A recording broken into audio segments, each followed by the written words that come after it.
comportamento do seu filho está sendo desafiador, está sendo complicado, você nem entende bem por que aquilo está acontecendo, mas aquilo começa a escalar e aí você tenta tratar aquilo de maneiras positivas, você tenta falar numa boa, você tenta explicar o porquê daquilo e nada funciona.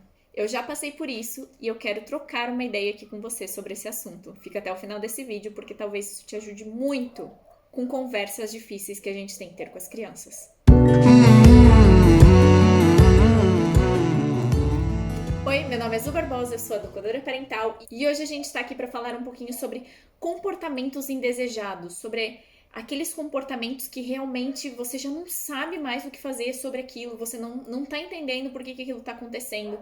Você já tentou falar de várias formas, você já tentou mudar aquilo de todas as maneiras positivas possíveis e aquilo simplesmente persiste. Existe uma frase da Jane Nelson muito poderosa que diz assim, que da onde vem essa ideia de que a gente tem que fazer as crianças se sentirem mal para elas se comportarem bem. E eu concordo com essa frase porque ela está diretamente relacionada a coisas realmente muito pesadas, como, por exemplo, você bater, você humilhar a sua criança, você dizer assim, você é horrível, você não presta, você é burro, você não sabe fazer nada direito. Isso é realmente pesadíssimo e não é sobre isso que nós estamos falando. Nós estamos falando aqui que já estamos tendo um comportamento baseado na disciplina positiva e realmente está tendo um comportamento lá que está extravasando todos os setores. Está acontecendo de um momento específico. Então eu vou trazer aqui um caso que na verdade aconteceu comigo para talvez ajudar vocês a terem uma visão diferente sobre isso. Aqui em casa todos nós treinamos, né? Todos nós praticamos taekwondo.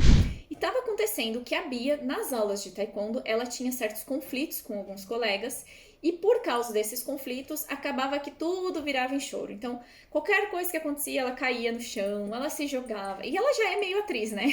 Ela já é assim, ela tem sentimentos assim muito intensos.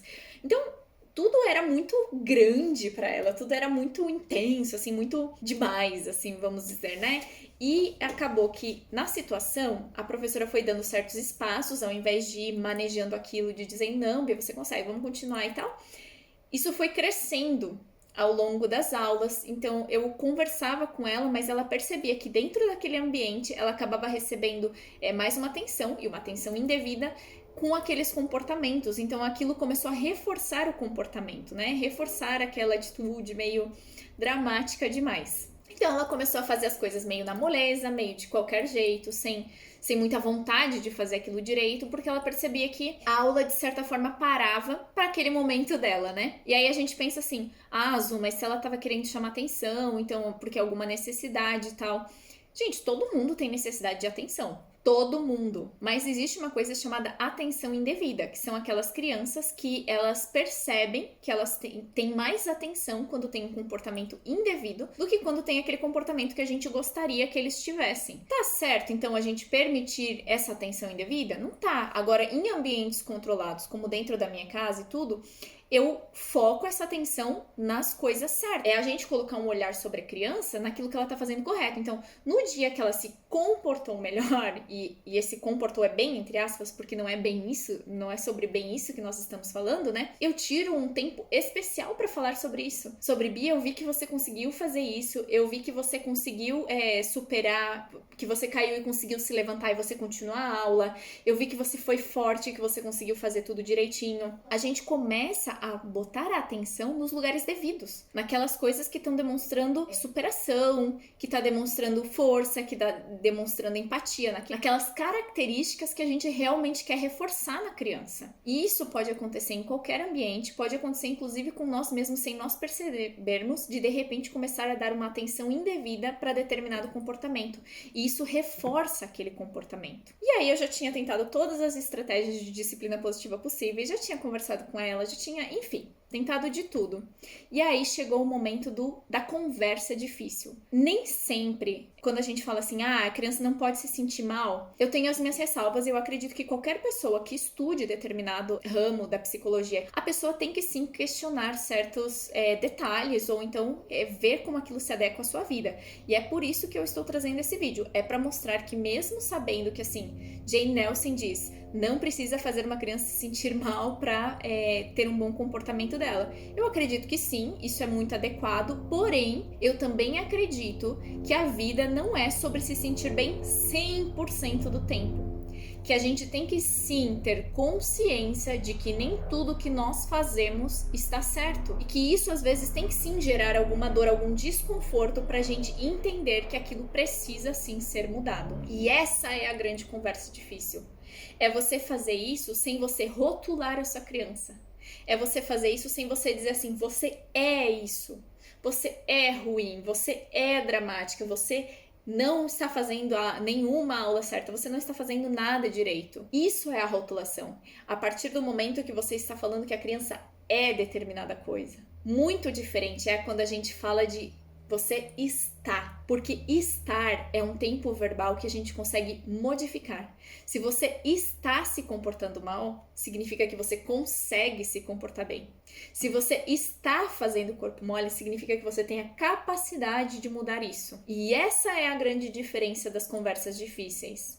Ter conversas difíceis focadas na mudança e não na criança em si é muito complicado, porque o nosso dedinho julgador, ele é muito potente. Ele gosta de ser usado em alguns momentos. E é esse dedinho julgador que a gente tem que mudar. Qual foi a conversa difícil que eu tive com ela? Teve uma aula específica que ela realmente foi a pior aluna da aula. E essa foi a frase que eu usei com ela. Bia, essa aula você foi a pior aluna dessa aula. A primeira coisa é você notar o tempo verbal. Você foi... Então, nós estamos falando de um tempo verbal que pode ser modificado. A aula que aconteceu já não pode ser modificada, mas o daqui pra frente pode. Porque você foi, não significa que você precisa continuar sendo. Você pode mudar isso. Você foi a pior aluna dessa aula. Por quê? E aí tem que vir com o porquê baseado no comportamento e não no que a criança é ou não é. Então, por que você se jogou no chão? Por que você não estava escutando quando a professora estava falando, porque você estava desatenta. Então, o que é que estava acontecendo? Esse porquê tem que vir acompanhado de observações. Ele não pode vir sozinho. Ele não pode vir assim, você foi a pior aluna da aula. Tá, e o que eu tenho que fazer de diferente? E como que é o melhor aluno da aula? Isso tem que vir acompanhado de o que eu sou capaz de fazer para mudar isso aqui. Como que eu entendo que é ser a pior aluna da aula? E aí eu posso me tornar melhor. Certo? Porque se eu simplesmente jogo essa bomba na cara da criança e digo, você foi o pior do nananana, e aí a criança vai ficar assim, tá, e é isso? Eu fui o pior e agora? Como que eu me torno melhor? Então, aí a gente tem conversas profundas a respeito de como que você faz para se concentrar mais na professora. Então, vamos fazer mais exercício de concentração dentro de casa. Que você não pode ficar se jogando no chão. Então, se você sentir essa vontade, eu vou fazer um sinal para você lembrar. Como a gente faz acordos a respeito de como eu também posso ajudar para mudar aquele comportamento que acabou se transformando quase num vício. Muitas vezes as crianças, elas transformam aquilo num padrão e aí você tem que quebrar esse padrão. E não é fácil fazer sozinho. Não é fácil nem para nós adultos. Quando a gente quer quebrar um padrão, a gente tem que, a gente não tem que mudar 21 dias, que é o que dizem por aí, pra gente conseguir mudar um padrão de comportamento. Como a gente esperar que a nossa criança mude um padrão de comportamento da noite pro dia?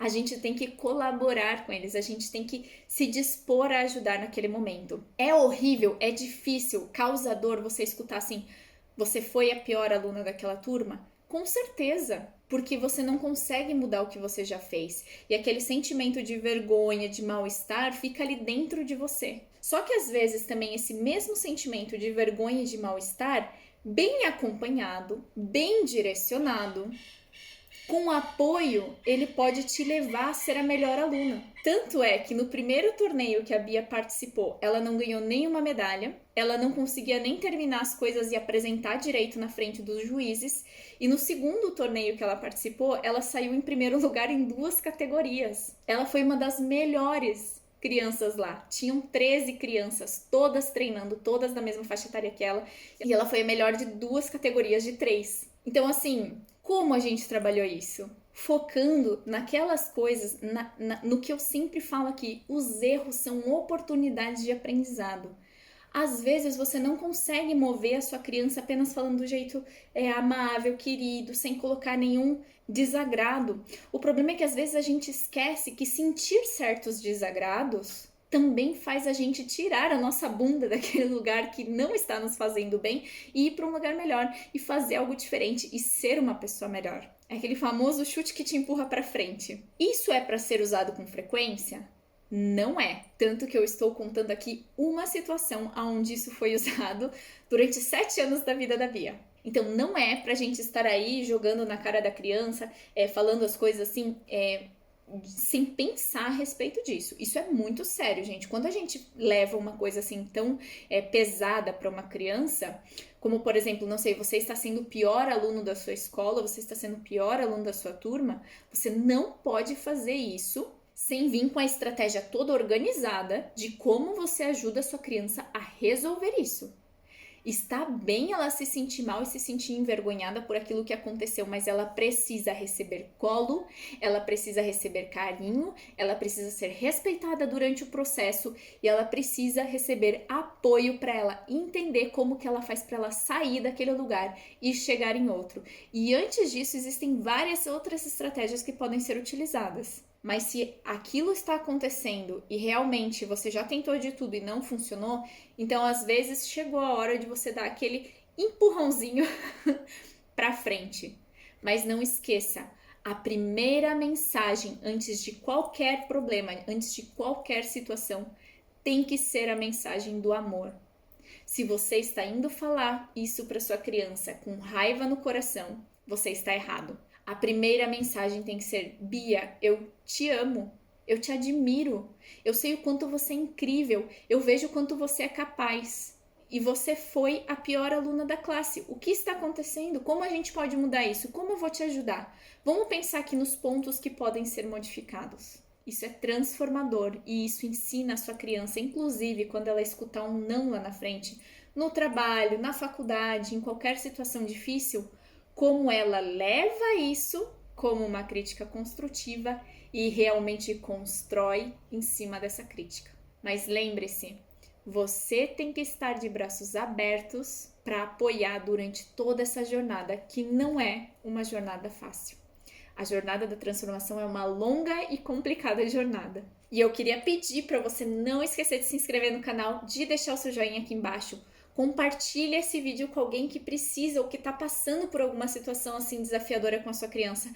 Se você ficou com dúvidas sobre esse vídeo, porque eu sei que é um vídeo assim de muita coisa, muita informação, não, você pode escrever aqui embaixo, me manda uma mensagem, me manda um e-mail, eu vou ficar muito feliz em te responder. Um beijo enorme, foi um prazer estar aqui com vocês outra vez e até a próxima.